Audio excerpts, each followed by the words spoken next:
All right. Welcome to the Daze podcast. Welcome. Special guest, Joe Rogan. Give us your best Joe Rogan. You ever smoke pot? It's crazy because the CIA, if you think about it, they actually do work for Saddam Hussein. If you really trace back the lineage of J. Edgar Hoover, his wife ended up sleeping with, a well-known purveyor of a local convenience store who has deep ties to some terrorist organizations, and you never know. I'll look into it, bro. Joe Rogan's either telling people to look into it, and he's like, "No way." Wow, this is the first I've heard of this. This is crazy. This is wow. That's crazy. Oh, Brendan, you got the face down, Brendan, for sure. Yeah. He's always like squinting a little bit. Yeah, exactly. Bro, he always has like these sayings, like when he's talking about people, he's like, dude, that guy, different breed, different kind of human, different kind. Dude, archery is a different kind of sport. There's nothing, hitting a bag is great, and playing football is all good, but man, just killing something. Oh man, it's just different. Bro, archery is actually it's kind of built different. Archers are definitely built different. Katniss Everdeen. Should we power rank our favorite archers, bro? Robin Hood, 100% premier S tier. Absolutely. Okay, facts. Bro, the girl from Brave. Facts. Her name. She was a pretty fire archer. Bro. The worst Pixar movie, but it's got that chick, I guess. Is she Scottish or Irish in that movie? Scottish. Then we can go like C tier or something like that. If it was Irish, was it going to be an easy S? Yeah. Probably A tier. I don't want to do Robin Hood injustice like that, bro. I watched the OG Robin Hood movie a while ago, and that shit is so lit. Like, are you talking about Robin Hood Men in Tights, or is it something different? I think we might have talked about it on the podcast before, but it's literally from like the 40s, I think. Okay. No, Robin Hood Men in Tights is not the Robin Hood Prince of Thieves, I think, or is the one. Is like the first one. Yeah. Was Robin Hood a thing before then? Like, was Robin Hood an old folktale, or was it just like a movie? Yeah. Robin Hood. I'm pretty sure it was. It actually originally started as a commission-free trading app, and then someone really thought, like, what if I stole a bunch of stuff from rich people and then gave it to poor people, and he just took the name from there, and it's just sort of evolved since then. That's actually where, like, the movie comes from as well. Yeah, what if we fucked over Wall Street? When I was a young kid growing up in the Czech Republic, where did Vlad grow up? Oh, Vlad. Is he like Ukrainian or something like that? Yeah. It's just funny because they would ask him, like, so did you guys like halt the trading of GameStop? And you'd be like, growing up as a child in Ukraine, I often thought about what I would do with my life. It's like, what are you talking about? We're asking you. Honestly, though, like, he handled it better than like Mark Zuckerberg handles like his interviews. I don't know. Mark Zuckerberg does a pretty good job too. Dude, Zuckerberg's not a human. No, he's not. No, absolutely not. He's the only reason I believe in the reptile people theory. I'm being honest. Like, I hear that theory and I'm just like, that's complete horseshit. But then I see like Mark Zuckerberg and I'm like, okay, maybe we're on something here. Maybe we got it. I would love to see Elon Musk get called into Congress for just something. Like, I don't know what, because he doesn't. I guess like, bro, if he got like called into Congress for like manipulating cryptocurrencies. That would be insane.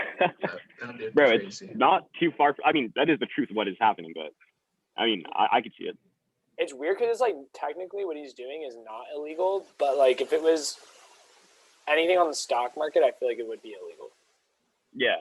I mean, really, because there's a sanctioning body that's made rules. There's no like crypto equivalent of the SEC. So, I mean, it's like the Wild West. I mean, which is also what it was intended to be. It was never supposed to have a governing body in general. But yeah, Bitcoin took like a huge dive today, but that just means like, I don't know. I think long-term, it's a good bet. Yeah. Plus, like when it dips like this, it's a good opportunity to buy more. Exactly. I feel like the thing about crypto is since it's so inherently volatile, like it should be expected to go down very low again. But if you're a hodler, like the dips don't worry you because you just know that eventually crypto will be the mainstay currency, especially once the US dollar goes into hyperinflation.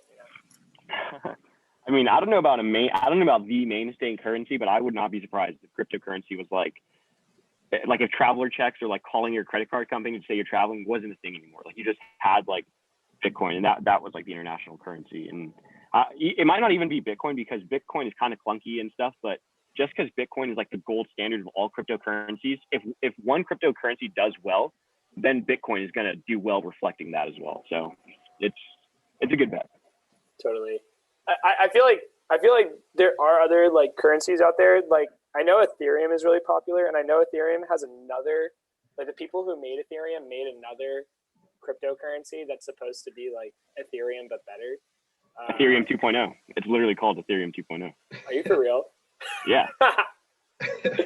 So original. Yeah. Ethereum 2. Just because like the one thing that is interesting to me about the difference between like Bitcoin and some of the other cryptos is that like all of them operate off of the blockchain, which is kind of like a very new phenomenon, like that didn't exist before Bitcoin. And I think that's fascinating. But the thing is, like, in order for the blockchain to work, people need to mine crypto. Like, they just need to be running servers, which are verifying blocks and like doing hash functions and like basically like collecting Bitcoin whenever they actually like authenticate a transaction block. But the thing is, every single time the number of Bitcoin in the ecosystem hits a certain threshold, the amount of Bitcoin that you get as a reward for approving a block is cut in half. And that geometric function means that eventually, if you just keep splitting it in half, the reward, every single time you reach the threshold, eventually the actual reward that you get for mining Bitcoin will be zero. And people will have to rely on transaction fees in order to actually get paid for mining. And I just feel like if you disincentivize people to mine, then you will have less miners. And if you have less miners, the blockchain kind of falls apart because the only way that the blockchain works is if you have a lot of people mining, like basically operating servers that are authenticating blocks within the chain. So it's just like, I don't see how people will just continue mining Bitcoin if there's no reward for mining Bitcoin in the future. But well there's a limited supply of Bitcoin. So like people aren't going to be able to mine Bitcoin forever and ever and just expect more Bitcoin to appear. Like there is a certain cap. I don't know exactly what it is off the top of my head, but it's like it's an obscene number, but it's not infinite. And so I think once that number is reached, I think also like supply and demand like takes into effect, like all the Bitcoin that's ever like think about this. If we set like all the gold that's ever going to exist is right here, like we have to price it right now. Like imagine doing that like essentially with Bitcoin. With gold, it's different because we can prospect and say, hey, we might find a reserve here, we might find a mountain of gold here, but Bitcoin, they already said this is all we're making, like this is all it is. And I think as far as like operating servers, like I think it'll become like in companies' interest to operate servers. Like anytime there's a wealth store, anytime there's a option to make money, people will make money. Like, and if you start accepting Bitcoin and that supply and demand function starts taking like place, like Bitcoin supply is static, so demand will only go up. Or no, not only go up, but because supply is static, it pushes on demand. I think the world, once we get to a point where we've introduced all the Bitcoin into our ecosystem that will ever exist, it'll be very interesting to see. It'll be just very interesting because it'll be corporations that are kind of already is corporations that are doing the mining. They'll either continue mining Bitcoin or participating in the blockchain and just collecting transaction fees, or they'll just switch over to a new crypto where they can actually be like rewarded more for their mining. And the thing is, like, if no one's mining Bitcoin, then you can't actually use Bitcoin because like the mining is what makes it work. So it's just like, it's going to be, I don't know. I just feel like transaction fees might not be enough incentive for people to just continuously run their servers. No, yeah, definitely. It'll be interesting, like for sure. We should press pause real quick because I just realized. All right, so just to pause the show for 1 second, I just now realized that we're not joined by Joe Rogan today, unfortunately, but even better, like fuck Joe Rogan, we got our good friend Jacob. He's a guest star this week. Joe Rogan 2.0. And then we also got Bro, Schizoid Man, who I don't know if that's a Kanye reference or a King Crimson reference or both. Both, bro. Bro, we got someone in the Zoom that's better looking than Joe Rogan, stronger than Joe Rogan, smarter than Joe Rogan. So I mean, what can we say? Brendan Radigan. Impossible. Exactly. Bro, Jacob, are you talking to us from Steinbeck's backyard right now? Because it looks a lot like that. I'm not actually. I'm talking to you from my own backyard. Just back home in Los Angeles. Sunny LA. Go Lakers. Bro, you already know. Bro, do you know Steinbeck is up for sale right now? Which one? 1.0 or 2.0? 2.0. For All right, let me try to guess. I think it's straight up for sale based on what Gus texted me. Don't say how much. Don't say how much. We'll try. I don't know how much. I can check right now though. Will it be possible for the chapter to make dues just go toward a mortgage? I feel like that could be doable. And that could be the frat house. But that would be amazing. All right, wait, we're guessing though. Yeah, go ahead. Yeah. Go ahead and guess. I'm gonna look it up right now. Okay, so for our listeners, Steinbeck was basically the frat house that most of the chapter that the four of us plus Shane were part of stayed in for like 2-3 years, right? I think it was just 1 year. It was 1 year, but I did lie. It's only up. It was just a crazy year. Only up for really? For sale. Steinbeck was only 1 year? Brendan, yeah, there are 2 different Steinbecks. Yo, Zealot, Brendan. We can still see what it went for last time. Because I would like to guess. Yeah. I have the let's see if I can get the price history right here. I'm gonna put up $735K. Damn. I'm gonna say $200. $200? Wow. I'm being generous, bro. I'll say 800. The amount of times 800K? Yeah. Shit. Bro, if they knew the amount of times Brendan was naked in one of those rooms, I mean, the price would drop. At least one of those rooms. You never know. At least one of those rooms. Some people sleep naked. I'm like the inverse, where I like sleep fully clothed, and then I just like do most of my other tasks naked. When I'm home alone, I go around the house naked with burning sage and just like pushing the bad spirits out. You'll never saw. I know Ben is a nudist, a nude spirit. But go ahead, Brendan. I was that nude for the few months we lived together, was I? No, unfortunately. I'm seeing here that it was last sold in 2010 for $500,000. But that was 11 years ago. Yeah, it would definitely be more. I feel like Zillow is just glitching out because it's telling me this home, like how much it costs per month. And then it has another thing where it's saying, oh, what? This is so weird. And then it has another thing that says $900,000 per month, which doesn't seem like Steinbeck too much. $12 million a year. So I think the list price might actually be $900,000 is what it is. That would make so much more higher. sense. Yeah, honestly, I believe it right now with the like real estate market right now. Like every single house that's going up is just getting bought like that. So it's insane. Yeah, 60. I've heard it's like really booming right now. Redfin reported earlier this week or last week that over 50% of people who bought houses in the last year bought the house without looking at the house. Like just online? They just bought it like through the like whatever agency, and they never actually went to the house to look at it. They just bought it. Because they were so desperate. Insane. To get a yeah. house. And it's crazy because you have I feel like because of remote work and then just a concentration of wealth in cities and people like leaving those cities, you have more rural areas like Kansas or Wyoming where there's like house auctions, and like people who would normally participate in these housing auctions are like people from those local areas, because if you worked in San Francisco, you wouldn't live in Wyoming before 2020. And so all of a sudden now, like one of like the hottest real estate markets in the whole country is in like Wyoming. And there's just like people showing up to these auctions who are like from like New York City or San Francisco or LA or Chicago. And they're just like outbidding these like local people by like hundreds of thousands of dollars. Like there's literally no price that they can't pay because it's so much cheaper than living in like one of these like West Coast or like East Coast cities. So it's just, it's craziness.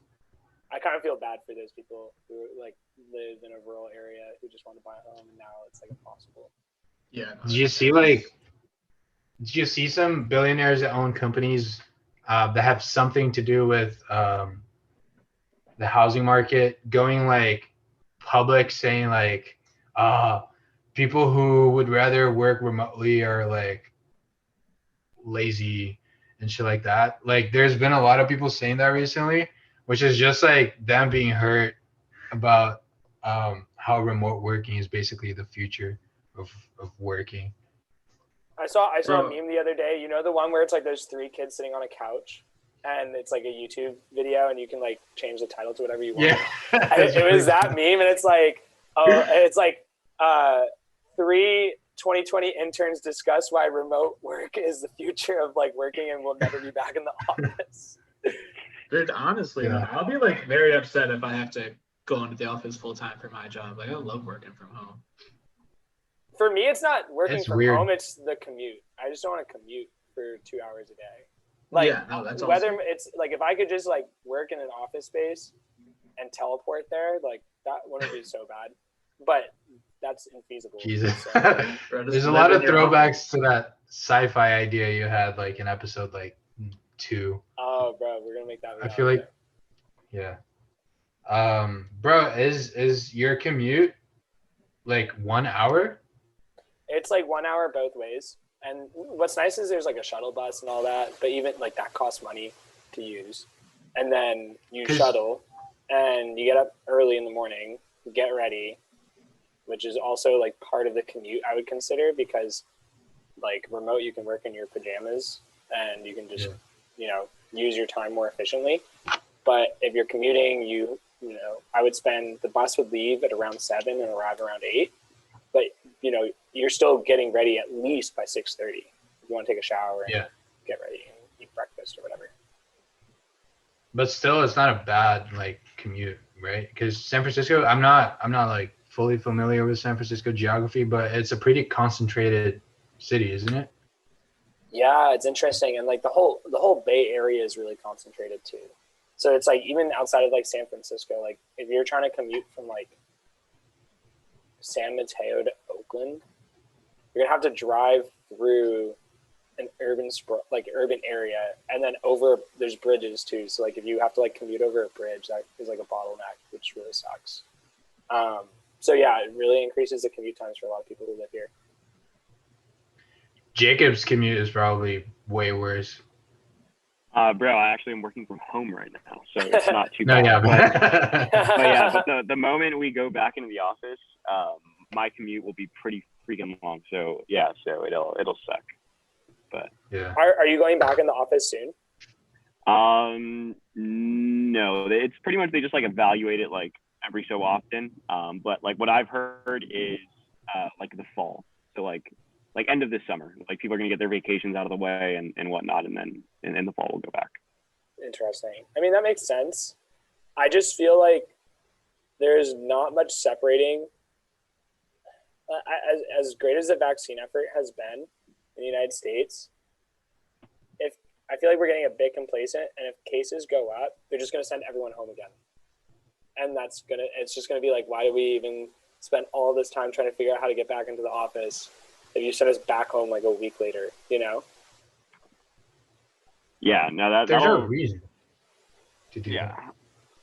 it's insane because it's already happened, I think, a couple times. Like, I'm pretty sure, like, maybe around, like, December-ish, people were like, oh, it's looking good right now. Like people start coming back to work, like, all this stuff. But then, like, December, I'm pretty sure was, like, one of the biggest spikes. And then that's sort of, like, we still haven't even, like, pretty much, like, then the vaccine recovery just, like, sort of rolled into that. Mm-hmm. And, yeah, so we'll see. We'll see, you know, I think California will have enough people to have herd immunity. So I think we'll be okay, like, as far as, like, going back in, but the rest of the country, we'll see. Yeah, I feel like herd immunity, the numbers that we're showing right now look more promising than I think they really are. Because a lot of times they're like, oh, this is how many people have gotten their first dose. But that doesn't count people who, like, never showed up for their second dose, which is, like, a huge portion of the people who have only received one dose so far. And on top of that, like, I feel like we're totally getting to the point here, which is crazy to think about when you compare, like, the United States to, like, another country, is that, like, pretty much anyone who wants it has gotten it at this point. Like, within the next month, I think we'll be at the point where if you haven't gotten it yet, it's because you just don't want it that badly. Bro, there's two people I know. I mean, not really. One is an acquaintance of someone of my girlfriend's dad, and the other one is someone I actually know.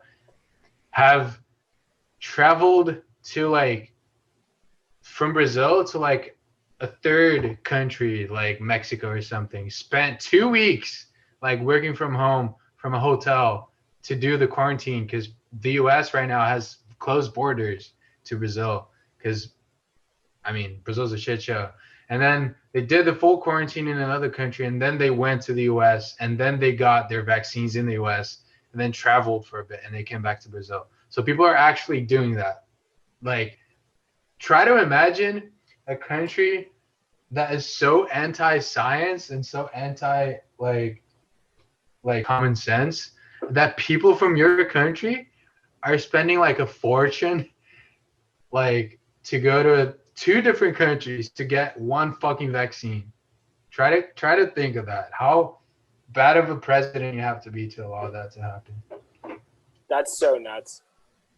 Yeah. You should do a must think too if you get, like, UCSD emails like, yo, come and get your vaccine. Yeah. Yeah, I get kind of sad. But what matters is when you guys come visit next year, I think I'll have gotten my vaccine, probably.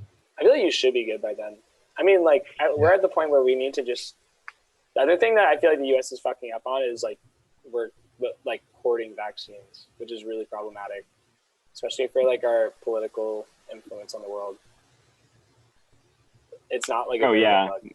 Yeah, I heard, like, a lot of the, like, pharmacies and stuff that are getting doses, like CVS and Rite Aid, are, like, throwing away most of them, like, because they have to be stored at, like, a certain temperature, and they can only be stored for so long too, and so it's like, yeah, they are literally, like, throwing some away, like a good amount. So, like, that's just craziness. That's just craziness. I would guess in the order of magnitude of, like, millions of doses they're probably throwing away. Oh, for sure. Bro, and wasn't there just, like, this huge, like, thing I think Joe Biden had just, like, briefly mentioned that he would, like, lift, like, patent restrictions to allow anyone to, you know, manufacture the like, the COVID vaccines. And then, like, I think both, like, Pfizer and Moderna were both like, yo, whoa, like, we like to save the world and all, but we got to make some money off of this. like you can't be doing that just yet. Yeah, that was interesting. Pfizer and Moderna, honestly, at least Moderna was like go ahead. But the thing is, like, to develop an mRNA vaccine, you need more than just, like, the blueprints, you know? You need trade secret industry knowledge, like, good manufacturing practice facilities, like, just stuff that people don't have. Moderna has been building up really to this moment for a decade. So it's more than just a patent that restricts other companies from making mRNA vaccines. It'll be really important in the future, I think, patents. But the question is, like, is Joe Biden saying that mRNA, like, as a platform for pharmaceuticals is just, like, free and anyone can use it, or is he just saying like the COVID-19 vaccine? Because that's a big difference. Vaccine. Yeah, I think he was saying the COVID-19 vaccine, and that makes more sense. Yeah. And the actual like web of intellectual property when it comes to mRNA as like a platform for drug development is insane. There are like 25 different players that all like, there's like licenses and sub licenses and deals and agreements and like grants and like shared equity, and there's like tons of different companies that are doing it. There's companies suing each other. There's Moderna already has like, I forget what it's called in legal terms. It's basically where you try to say preemptively that like a patent that another company has is not like novel enough to be a patent. And it's just like, there's a whole web of intellectual property agreements and disagreements that makes up the mRNA space. It's pretty crazy. Bro, should we become patent trolls? Do you know what patent trolls are? No. Where you basically file like as generic of patents as possible. And so like, for example, like you'll file a patent for like, you know, a software that assists in the healthcare field. Literally, like you'll put the patent or like something stupid like that. Or like a machine that when you press a button, like will solve like a problem, like literally like some stupid generic shit like that. And then you go to like most companies and you literally serve them legal papers. You do have to like put in money on your part to like file a patent, like get a lawyer and everything. But more often than not, it makes a lot more sense to them to, instead of like going out and retaining legal counsel and getting all this stuff, because you need a patent lawyer, and very few like companies will have a patent lawyer, like maybe Apple will and stuff, but like a lot of them are not going to have a retained patent lawyer on their payroll. So they're not going to go out and get one. So they'll literally just pay you like $5,000 and be like, okay, like shut up, go away. It's literally a job. Like it's a like that is like a big like field that people make money in. Wait, I'm actually so down for that. Bro, let's do it. I feel like how hard is it to make a patent? Like I know I've seen patents, I've read patents, but I've never like tried to make a patent. I feel like it's either impossible to do without like that kind of like without like knowledge in law school, or it's like a homework assignment that you can kind of bullshit and put together in like a weekend. I think it's more like a homework assignment that you can bullshit and put together. And like the thing is also like when you file for a patent, like you see like a lot of products say like patent pending, right? Mm-hmm. And like you're still afforded some protections even while your patent is under like review. Interesting. Yeah, so you like it's like so even while your patent's like being reviewed and like it's still pending, like you still like could go out and like pursue like damages and stuff. I'm actually let's do it. Listeners, also, did we just like the government admitted aliens exist and we like are not talking about that? Wait, like, I like briefly heard about that. What are you talking about? Like what happened? Dude, so basically it's this like 60-minute special that just came out, and then pretty much the government just came out with this like thing on AUPs or UAPs. So UFO is no longer the word. UFO is like lowbrow stuff. You know, we're very highbrow, acidic, above the mustard shit. It's UAP, unidentified aerial phenomena.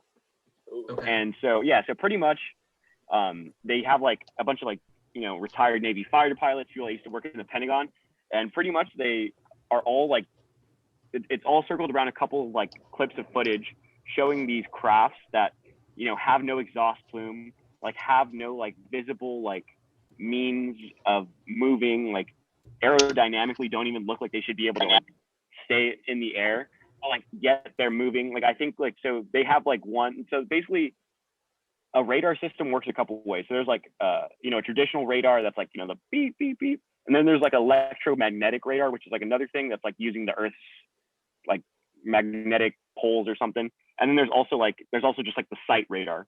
And so a lot of times like maybe one of these will crap out, right? But then all three of them, and then the sight is being just the person, saw like a craft travel like 16,000 feet in 1 second. So like it like, and the 1 second is really just the time it takes for the radar to refresh. So it's really instantaneous that something traveled 16,000 feet. And that's like, and there's also like, there's these videos of it, and you see these things like turning on a dime. Like it's literally insane. And there's like no way, not no way, you can never say never, but like, I would be very surprised if that was like a human-made craft. Like it doesn't even look like anything remotely that like we've like. It looked like a Tic Tac. It didn't look like, you know, a traditional like fighter jet. It didn't even look like a movie portrayal of a UFO. That's like what kind of gets me too, because like usually if someone's trying to like spoof you, like, you know, they kind of go with like what, you know, like use a flying saucer, use something like that Tic Tac shape, and the fact that like it was just like out in open ocean, like Navy fighter pilots were the people that saw it. Like it's just crazy, bro. That's like insane. It's like, even if it doesn't mean it's aliens, like there's some either like secret technology that someone has to like do this shit. That's like that person would be probably like on another level, like that's the fucking Illuminati or some shit, you know? Like, dude, yeah. I don't know. It's fucking, that's crazy. Oh, I see the one that looks like a Tic Tac. Dude, yeah, they're moving so fast, and like it's literally insane. And they asked like one of the fighter pilots, like, so how often were you guys seeing these things? He's like, yo, we see them every day. Like if you're flying in the US, like in the areas that they were flying, like it was an everyday thing, is you would see something like this. Yeah. Wait, what? Yeah, every day he was saying that this was happening. I think this one was off the coast of Virginia, like this area. What the fuck? Yeah, I saw one that said North Carolina. So yeah, like right over there. Yeah, yeah. And then there's another one in like off the coast of San Diego too that like happened. So what do you think are the implications of this? Like, do you think this means that either there is like another like country or organization on our own planet that is like far more technologically superior than we would have predicted, or do you think this means that like we're like an ant farm? Honestly, it could mean a lot of things. I feel like, again, I think in just my mind, just like looking at the facts, I think it being from Earth just makes the least amount of sense. If we just think about it objectively, like what can humans do? Like what do we know about physics and whatnot? If you ask me what makes the most sense, I think it's otherworldly. And if a civilization is able to travel like light years and light years, like this one is supposed to be able to travel, because if it was a planet within our own solar system or even our own like regional cluster, I think would be able to like tell, but it's not. And I don't even think it's traveling through space. I think it's like interdimensional is what it is. Like, if you ask me, or I don't know, I have no qualified opinion. I have no qualifications to give this opinion, but it seems like more interdimensional than like moving through space. But yeah, I think for a civilization to be that far above us, they would probably be pretty practical and pretty like objective. So I think if they wanted us gone, they would have iced us already. So I think we like the ant farm theory is probably the most like rational, is we are an ant farm of some sorts. And if we are like some ant farm for like a higher species, do you think that they're living amongst us? Because that's also a whole nother thing too, is the idea that like Mark Zuckerberg is an alien. Like, okay, but that there might actually be just like members of this species living amongst us currently. Bro, yeah, that's an interesting thought. Talk about Among Us now, shit. Bro, just vented. They could be literally among us. Among Us. Bro, that's a very interesting thought. I've always been like very skeptical. Like I believe there's definitely no way we're the only life in like all of existence, right? Or like all of the universe. But I was always skeptical about like aliens actually coming to Earth or anything like that. But like, wouldn't it be crazy like if like all of like the alien reports, like whatever, you know, like everything that's like led to this alien pop culture like that we now know about, you know, like people getting abducted, like UFOs, all this shit was like all like the same, like connected. Like people were actually this whole time getting abducted by these aliens that are like watching us and like controlling our world or something. Like that'd be fucking insane. Bro, I heard this really, really crazy and like sort of profound like thought. I think it was on the Joe Rogan podcast. I don't know if it was Joe Rogan, he said it or someone else, but they said someone who doesn't believe something, like if I don't believe aliens exist, every single sighting of alien cases has to be false. But you know, the believer just has to be right once. Only one of the millions and millions and millions of UFO cases and abduction stories and everything that's happened, only one of them has to be right for me to be right. All of them have to be wrong for you know, a doubter to be right. Think about that. Like that's crazy. Yeah. Like statistically speaking. Bro, dude, also speaking of aliens, there's a really, really crazy alien visitation story that I just found out about, with 100 live witnesses, 70 of which were interviewed on camera the next day in 1990 something. So this is like a legit one. And it's weird because it's like a shared experience. So pretty much it was at this elementary school in Rwanda.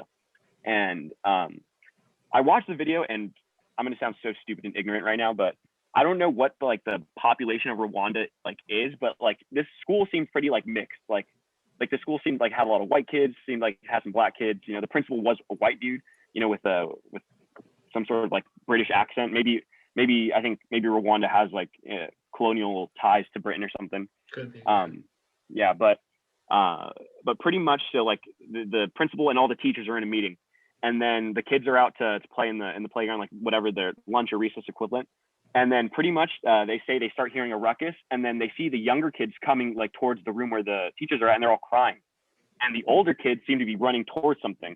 And so like they go out immediately, they think something's wrong. Like they're like, what's going on to the younger kids? And the younger kids keep saying that they saw like, I forgot what they said exactly, but it's like, it's some sort of like demon creature in like their thing that's like in their culture that's supposed to like take kids away. They said, oh, we saw it. Like it's over there. It just came down from the sky. And so then the teachers like head over there, and then there's a huge crowd of students, but nothing out of the ordinary. Like there's no aliens, no nothing.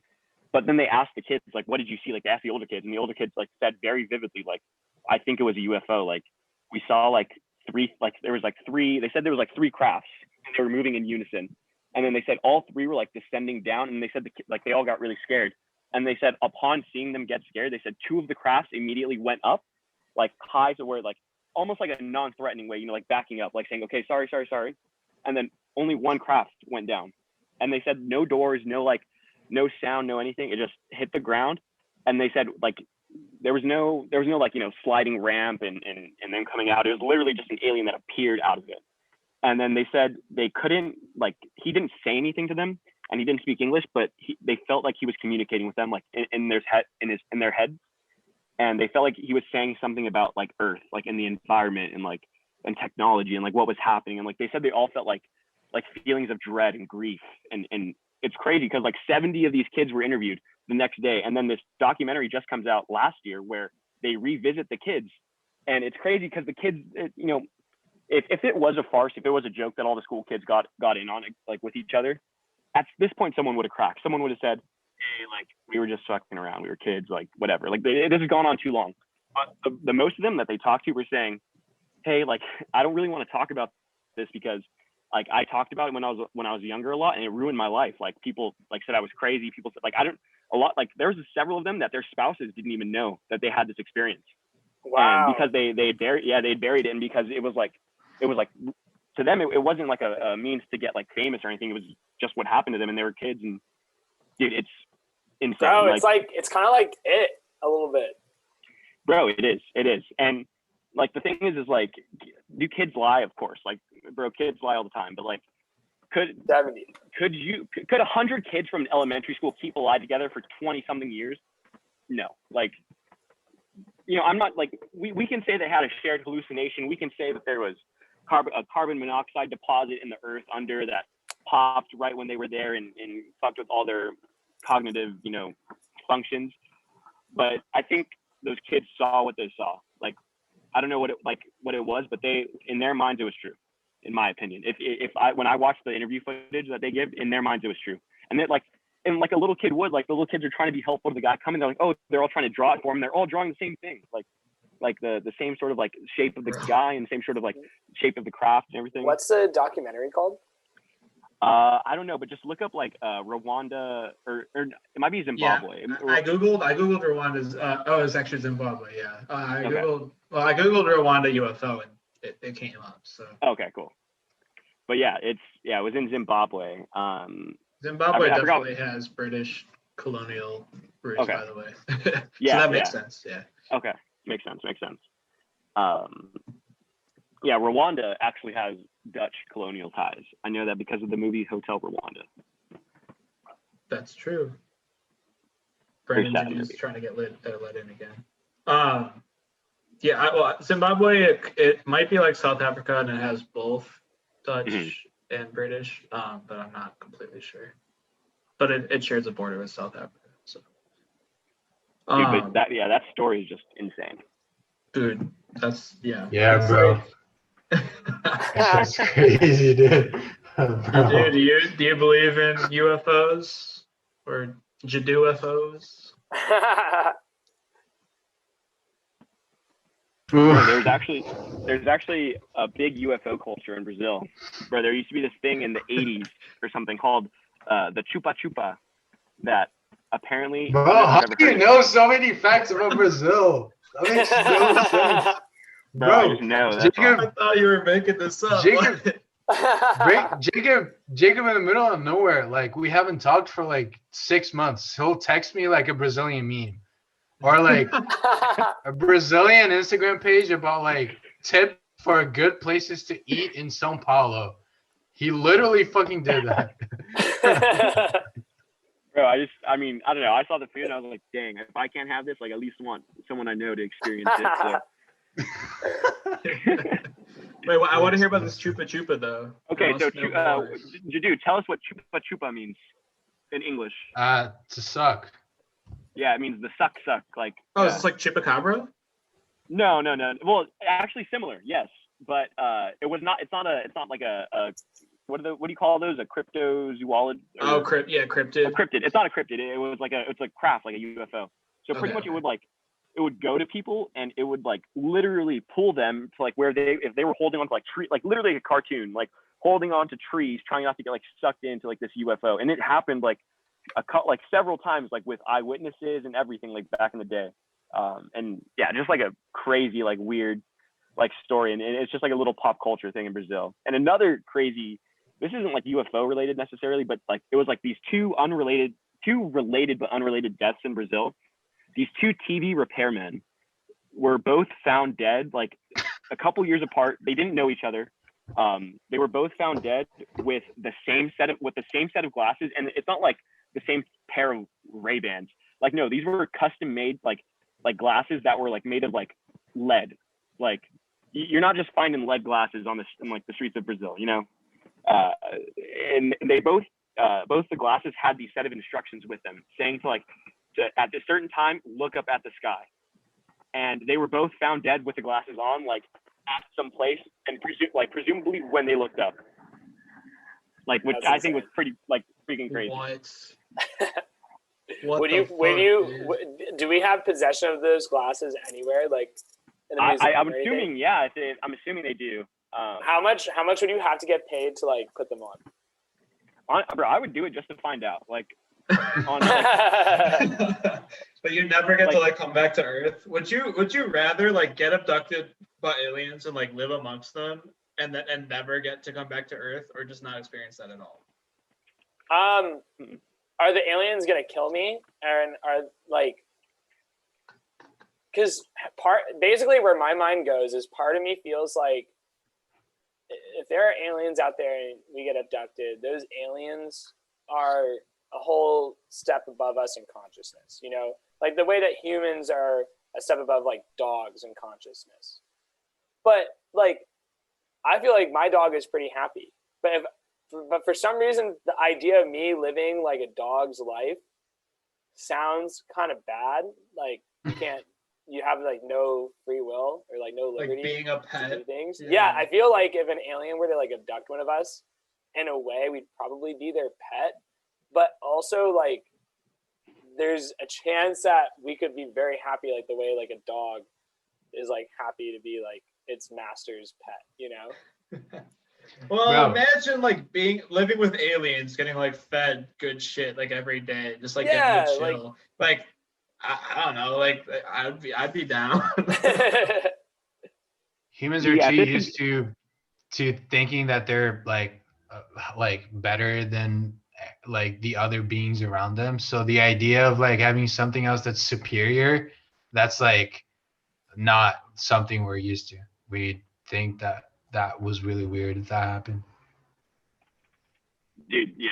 And honestly, like if it was like a Rick and Morty like adventure type, like every day we got on an adventure and like I could guarantee not to die and we could do cool shit and like, you know, fight off evil aliens, like I'd be very down. But I doubt that would be the case necessarily. I feel like the vast majority of my time would be spent growing cold during space travel in between planets. So I think I would have to go with no. But in the future, if there is some sort of wormhole technology that can shorten the distance for like interstellar type of thing, bro, I would be very down. I just don't want to waste all my time, but I would be down. Yeah, again, I would be down if I was going on adventures and shit. You know, if I'm just hanging out, I'm not down. There's like a film crew. Bro, we could literally do Jackass in space. Like, I guess more. Like, this is my man Fleeble Glorp. Like, and you're watching Jackass.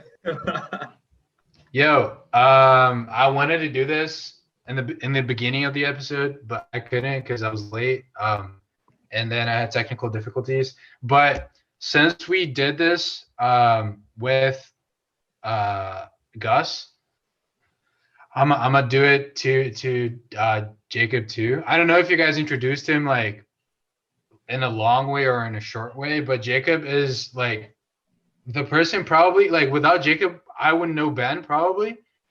And no, that's actually I think absolutely true.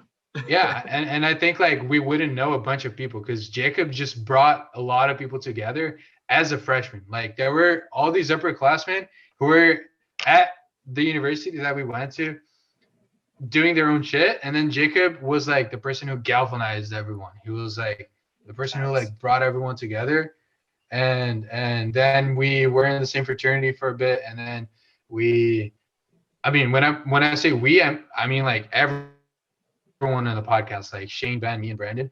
And then we also work together, all of us except for Shane, and we spend a lot of time together. So Jacob's a really dear friend of ours.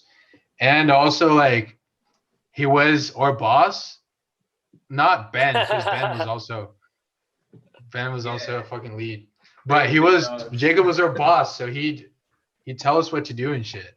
And besides that, he lived with I think Brandon for a bit, and he has a lot of cool stories to tell. Jacob, if you have any, Ben. Oh yeah, true. Jacob, if you have any funny stories, no pressure. If nothing comes up, we can totally just cut this out. But if you have any cool stories before we end the episode, we have to mention them. Gus told his story about public urination, so it can be anything.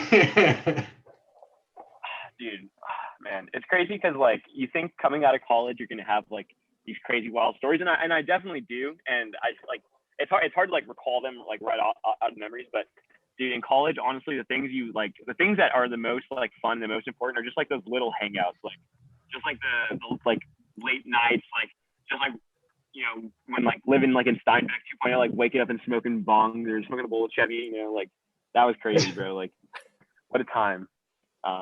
Man, like it's always the little things, man. It's like the Taco Tuesdays and stuff. I would say one of my one of my favorite memories, like in general, was just like B-dubs, like just getting hot wings. Like that was always such a good time, bro. Like everyone's just there, vibing, hanging out. I remember Ben showed up in a suit for that's a good story, dude. So yes, speaking on Jadu's point earlier, so the reason I galvanized everyone per se is because you know, coming into college, my parents were very adamant about me getting a job. So first thing I did when I got into UCSD is I found like their job portal, and pretty much I found a job that sounded the easiest and like had the highest pay. And I was very right. Yeah. I was very right in that regard. And I found the house manager's job. Shout out HMs. Shout out. Dude, we could literally do a whole Bro, shout out everyone. We could literally do a whole podcast episode on HM stories in general. Absolutely. Oh my god. Yeah. Absolutely. Bro, John we could bring in like people like, you know, bro, now like coming up Johnny Wang, or now coming up oh my and that like Caroline Page like coming in. Bro, Keanu is gonna be on the pod soon too. Bro, yeah. Keanu was also in HM. Yeah, so Keanu fucking he hated UCSD, and he works like basically of like HMs as a fucking full-time job because he hated UCSD so much. I think as much as Keanu said he hated UCSD, I think he really had a lot of fun with us. Oh yeah. That was a good year. That was a good year. Yeah. Yeah, but As I was saying. So I found this HM job, and my first day there, I met Caroline and Ben. We were all like getting walked around by Gilbert, who those who don't know, who are listening at home, that's our old boss. Shout out Gilbert. Shout out Gilbert. Yeah, and he was just walking around and stuff, and that's how I met Ben. And then, dude, you know how I got introduced to Beta? Adrian Rubio. That's what no. What dude, the yeah. hell? So Adrian Rubio was also in HM, and he was a senior at that point, and he was in Beta, and I'd never connected the two until I saw him at a Beta event, and I was like, dude, what the hell are you doing here? Like, are you a freshman? You rushing? He's like, dude, I'm a senior. I was like, oh. Yeah, and so that was like that full introduction, and then sort of like the world just sort of like meshed from there. Like once I was in HMs, and then I was in Beta. Like I brought Ben from HMs to Beta, and then I brought Trent from Beta to HMs, and then literally that happened. Like I needed a certain shift covered because I had like plans, and Jacob was like, bro, I'll take it if you come out to the booth during rush week. I was like, oh shit. And literally, like, I went to the booth, like, talked to some guys. I was like, oh, these guys are fucking chill. And then I went to, like, the basketball rush event. And, like, yeah, like, literally, that was the reason. And, like, the art of the deal right definitely there. shaped my fucking insane. Bro, that was crazy. And then They mentioned Gilbert. they morphed together. Like, yeah, Betas took over HMs. We for real did. That was like a dynasty, bro.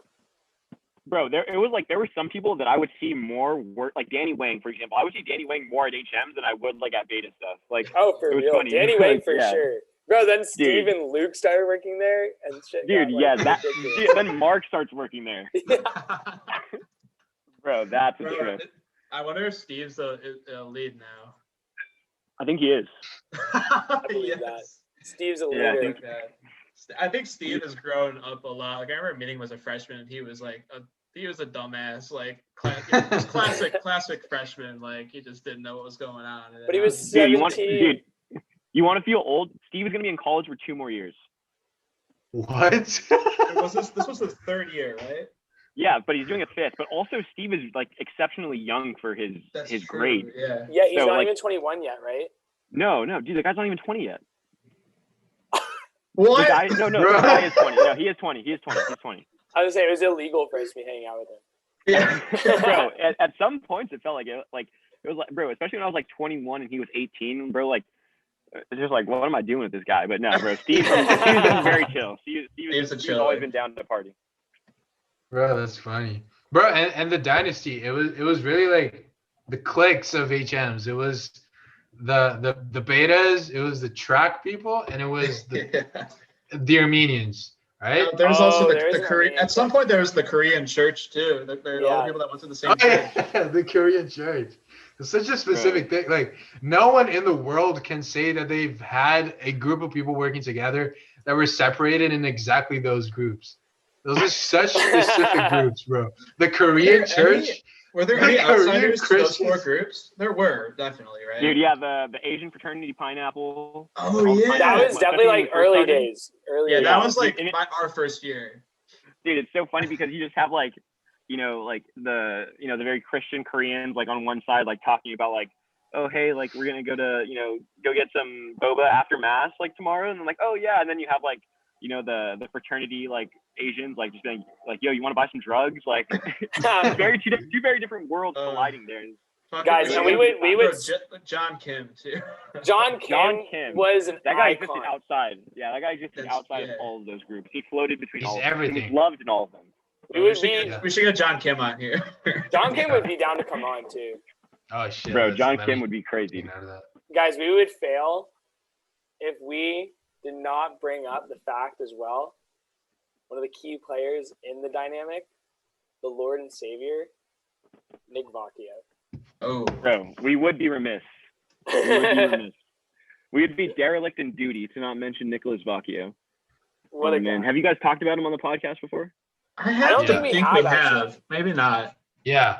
I remember me on the first or second episode saying that I wasn't ever sure if he liked me or not. Ever. I never understood what his dynamic was towards me. Honestly, Nick when he became a manager, became pretty tough. But like that's true. And like in good spirit. It's funny because it's almost like so I knew like Ben and I especially, I think Brendan a little bit. I think Jadu, I think you got hired the next year, but we knew Nick as an HM. Like we had known Nick just as like a guy, a lead, like walking around. And it was just like when he got promoted, it was almost like when Nick was like, "Yo, can you go do like East Baltimore?" I was like, "Shut the fuck up, Nick." Like, yeah. like no disrespect, but like not that. And it's funny because he almost just like he kind of knew that like me and him had a different thing going on. Like I would get done whatever he needed to get done, and all that stuff. But it was just like whenever I came into the office, like and just started talking to Nick, he was just like he was never in the powerful position in any of those conversations. I will say, like I would purposely say like outrageous things to always just keep him on his toes, and just like he would try to come at me with like something serious, like, oh, "Hey man, like on your closing shift last night, I was like looking around the room and I would just like say some ridiculous thing like, like I fucking hope you die on your way home today or something." Like, and Nick is the kind of guy where he's just gonna laugh, and he just laughs at almost anything. So he would like start like dying, and it would just sort of throw off his whole game. It was the best. Like he like, especially the last summer that like me, Jadu, and Trent and like a bunch of other people worked there. Like we would like Nick would come in on business like, and we would just like rile him up, like just like fuck around, and like all of a sudden he would just lose the business like thing, would fuck around with us, then he'd be like, "Okay guys, I gotta go back to work." It's the best. It's a good dynamic. Yeah, bro, you mentioned Gilbert. Top like 3 moments of my life when I was the top 3 scariest moments of my life was when fucking Gilbert got really mad at me. Do you remember that, Ben? I was thinking about this the other day. Yeah. Is this about the poster? I was like, yeah. No. But the poster is also a really good story. But no, he got mad at me for a different reason. That's not the story I'm thinking of then. What happened? I don't even remember what it was about. It was about like I was one of the full-time workers at HMs for the summer. I think it was me, Ben, and Trent, and like Ben and Trent weren't working that week or something. Or Trent did the nights and I did the mornings, and Ben was away or something. So I was like the person with the most experience because I worked there for a year and a half. And then I was like the lead, but not really, of that shift. And then like something just wasn't done properly. And he was like, "Oh, I think it was a shift where we got something done really early, and then he didn't think that we did that thing properly. And we were sitting in the office like watching Netflix. And then he stormed in and he was like screaming at us, but I think specifically at me. I don't remember. It was a very long time ago. But bro, I remember thinking about that for like a week and being like, fuck, like I need to talk to him. Like what the fuck is going on? Like, is he gonna be mad at me forever? Like, it was really fucking weird. It was like never gonna stop. Yeah, like what's my life now? Every time you see Gilbert, he like continues where he left off. No, he didn't look at me for the rest of the week. Yeah, he was like avoiding me. I remember him being super sketchy like about it. Like I would be like, "Yo, like I think Jadu wants to talk to you," like because I was the in between, right? Like I was the lead, but Gilbert was the higher. So I was like trying to like talk to him about it because like that was the dynamic, and like he was like he like shrugged it off or like wouldn't talk to us. It was so weird. It was weird. I do remember that. Gilbert was always so happy, but he could get very intense. Oh yeah, bro. He's a pure like yeah. He's a purely like hot-blooded American. He's like the fucking like combination of that. And the other thing was the poster thing. We were working at a room that was locked for basically like 30 years. And then we found some old political posters. I don't think Jacob was there because I think he was out, right? He was back home. We found some old political posters from like I I don't know, Republican Students Union or something. And then there were Sarah Palin posters, there were George H.W. Bush posters. Reagan, yeah. And then we found this really cool poster of Reagan on a horse. And then we put it on our wall, but we didn't want people to think that we were Republicans or that we like agreed with Reagan. So then I had the idea of making Reagan look like Post Malone. So then I started drawing some tattoos on his face, and then I like, it was like a week-long like work. It was like I was looking at the tattoos and doing the right angles on it, and like I drew a G-Wagon. I drew a G-Wagon on the side, and then one day Gilbert pulled up. He was like, "Hey guys, like, yeah, you should do that thing." And then he looked to the other side, and then literally all of us went silent because we knew he'd be pissed. So all of us just were like, we're watching like Net Geo right now. This is like a lion in the wild, and then we were staring at him. And then for 5 minutes he didn't do anything. And we were kind of scared. We were like, fuck, like, is he gonna like fire someone? And then he just like fucking like with one hand, with one gesture, he just did it like this. Bow! And then he took it out. It was one thing. No. He ripped it off, like you said, and then he stood there like crumpling it, remember? And like he was breathing like heavy. He was like, yeah. And like we didn't know, like I didn't know if he was like putting on a show or like fucking around with us, or if he was actually like furious with us. Like I still don't know. I think he was mad. He was mad. Yeah, like he was like ripping it up or like crumpling it up, and I don't remember what he said. Like, but I just kind of like looked away, like, oh my fucking god, like it was. He was like terrifying. He was like, you guys should learn some respect. And, Ronald Reagan was a great president, whatever. And then he walked off. But it was fucking scary, bro. I do remember him talking about it after. He's like, oh, I think Trent the commie probably did it. He like absolutely blamed Trent. Yeah. You never suspected you. It's okay. We got to get Trent on the pod. Oh, my God, bro. Oh, Gilbert. True. It's so weird because I had like such an avuncular relationship with him, to use a fun word, which is like an uncle. He was like an uncle, you know, like he kind of had that dynamic. Like he like would like talk, he'd be like, "Oh, you okay? Like, do you need anything? Whatever." But he was like also like an authority figure. It was weird, but like interesting.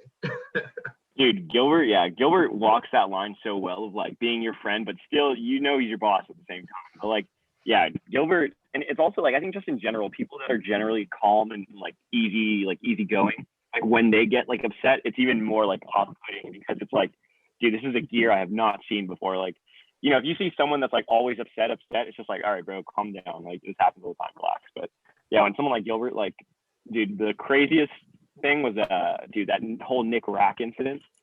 Oh my God! I don't think we've talked about that. Yeah, all right, cut that out. Ready? All right, this the anonymous worker incident.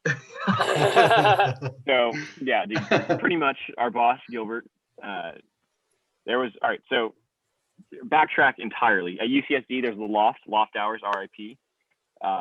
And you know the loft was within the USD Price Center jurisdiction, and so HMs had keys. And on this particular day, it was a certain employee's last day, and they were in the loft, I think, putting tables away or setting up. And he said, you know what, I think in an act of defiance, you know, towards the HMs or maybe as a celebration, I'm going to do something no one's ever done before.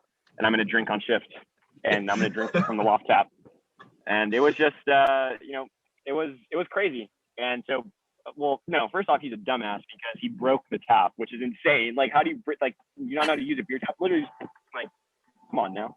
And because he broke it, they had known the next day what was happening. They had known the next day that something was off, and they had already been suspect that they had already been suspect that like things were beer was missing, and so they had like checked the cameras, and you know, lo and behold, they see that employee, you know, pouring beer. But that's not the story here. It goes his last day. They can't fire him.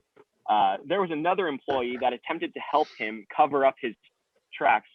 You know, but I can't, like, if I'm in the same situation, like, I'm not saying I wouldn't help. Like, I think I would go over and be like, oh, bro, what happened? Like, you know, and just see and everything. And unfortunately, that was the employee that got fired. And normally Gilbert and the employee that was fired are usually very happy people. So when I saw them the next morning, it was Gilbert in his office with the employee, and I'd walk past and I was like, yo, what's up? Like, what's up, guys? And I see our friend, former coworker in tears, and I see my boss just like giving me that look, just like, yo, like not the time. And I'm like, oh fuck, like that sucks. Like I walk over, and then he gets the news, and he comes out. Then the employee comes into the break room, I think, to like get his stuff or his whatever, and he sort of tells me the story. And dude, that was insane. But that was an insane story. But then the aftermath was insane, because then Gilbert talked to me like one-on-one after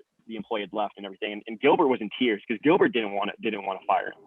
Gilbert was almost like forced to fire him, because they said like, oh, fire the guy who did it, and they're like, oh, that was his last day, like we can't fire someone if they no longer work here. So they're like, okay, fire this guy.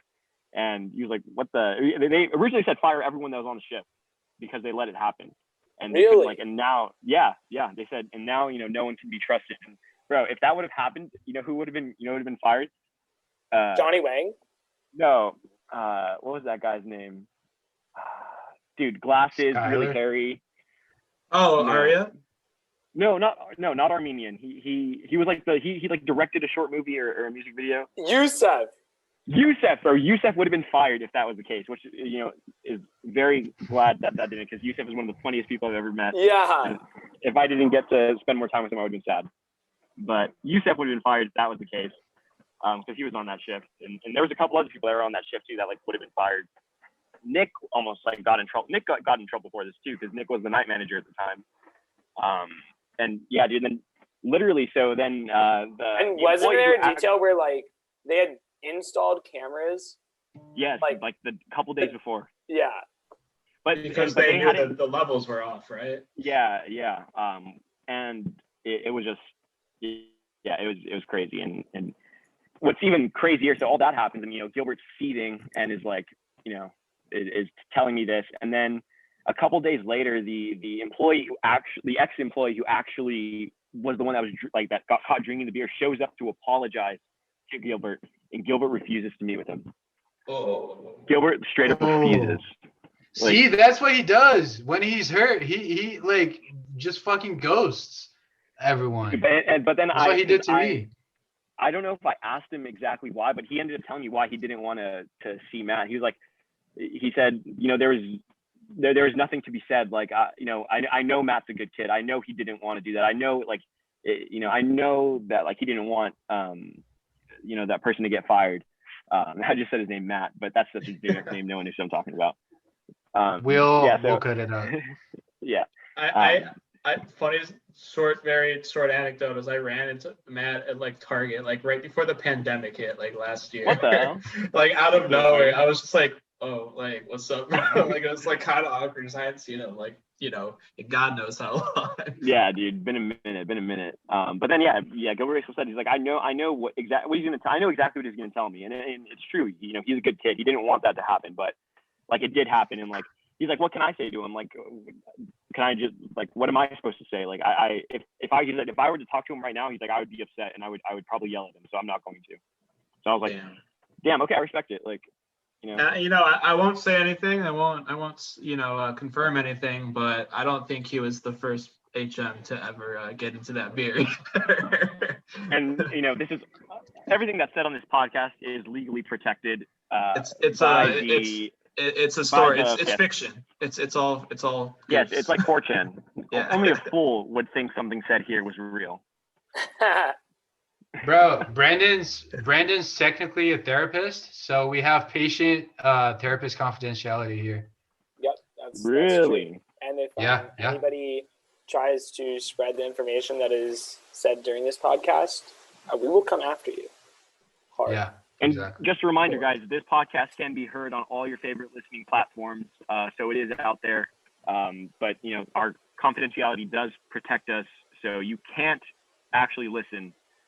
So if you're listening to this right now, you are in breach. I will send my lawyer after you.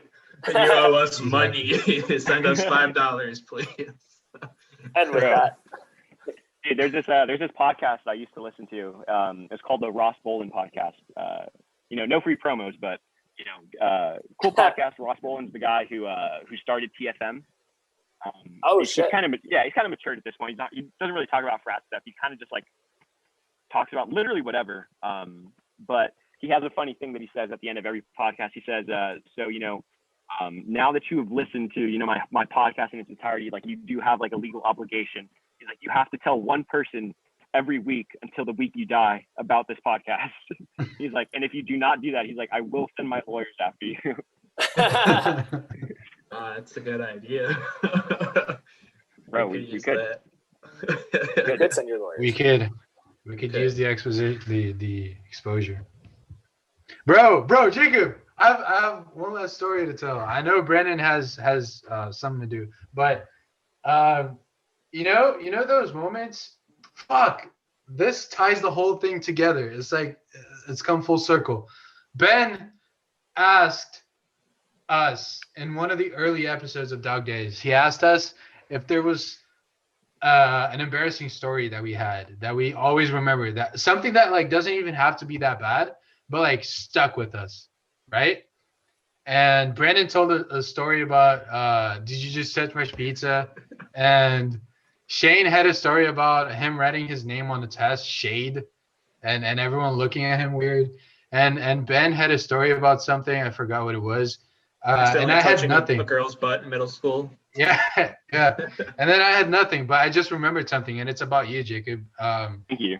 I was leaving a shift.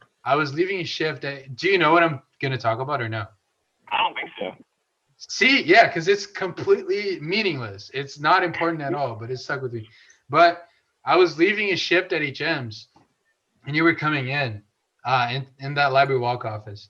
And, like when people are coming in and you're leaving, you kind of like greet them and say, hey, what's up? Like you do like small talk and then you leave because you have something to do. And then I was like, you had really long hair back then. And then I was like, oh, shit, nice hair, Jacob. Like, what kind of produce are you putting in there? and then like no one was paying attention. It was like 4 people in the shift and they were doing their thing. But when I said produce, everyone looked up and started looking at me. And you, like, of course, without missing a beat, because you're a fucking funny guy and you like to make fun of people, you're like, oh, I just put some lettuce on, bro. And then I never recovered from that. It's always gonna be in my system. I'm never gonna get to like clean myself from that shame. I was just like, yeah. I was like, yeah. I just meant the other thing. Yeah, bye. Sorry. Bro, Jadu was just sitting in his like bed at night, like trying to fall asleep. Like, damn, I really said produce. Yeah, bro. Bro, that's a crazy story. It's so funny because like you're right, like these little moments, like these like embarrassing things. I mean, just in general, like in life, like very few people actually give a shit about what you're doing. Like you are probably one of the few people that give a shit about what you're doing. Like, and even the people who actually give a shit, they'll probably be dead in 100 years. So facts, bro. But it's like, yeah, these little embarrassing moments where it's just like so simple, but it just like it trips us up. It's crazy. Yeah, it's funny. Bro, I have no embarrassing stories. Jacob, feel free to come back anytime you want. Anytime you feel like hanging out with us, you can let us know, and then we'll have you as a guest. And next time it won't be late. So this is my podcast now, is what is being said by you. You guys all heard it. And with that, I'm changing the name to Wombat Weekends. Nice. All right. Thanks everyone for listening. Catch us again next week. But for now, I've been Ben, and my favorite hair produce is I like kale more than lettuce, honestly. Like it gives me some better volume. Oh, if you are into lettuce, and I am a lettuce fan, if I do say so myself, butter lettuce is the new genetic variation. Probably not new. I think it's been around for a while, but I think I'm just looking in the lettuce section more. Butter lettuce, if you ever have the opportunity, is just like lettuce that doesn't taste bad. Like the most delicious, crisp salad, like lettuce that you can imagine. Good shit. That is my favorite hair produce. All right, I've been Jadu, and since I want to make good with our Turkish listeners, or 1% of Turkish listeners, my piece of news, I didn't even have to look it up because I knew it already. Besiktas has just won the Turkish league for I don't even know how many times they've won it, but they've just won it, and that's Eren's team that he supports. So congratulations to all of our Turkish listeners who support Besiktas. Shout out Turkey. Shout out Turkey. I've been Brendan, and this isn't financial advice, but Sixers in 6. Damn. All right, Jacob, Okay. you gotta say your name and then just anything you want to say. All right. My name is Jacob, and heard a really interesting quote the other day, and it's a serious one. It's for all the listeners out there and for my boys. It says, "Love is wise, and hate is ignorant." If you think about it, like love always comes from understanding. Hate almost always is just the first reaction, you know. And when I say love, hate, I don't necessarily mean like, oh, I love you, like just like in general, just like in a conversation, like meeting people, you know, it's easy to immediately like shut someone down for what they're saying, but you know, like be wise, you know, take time to understand. So, you know, love is wise, hatred is foolish. Agreed. Bro, you just contributed to this podcast way more than us. Way more than us. That's the only positive thing to ever come out of the podcast.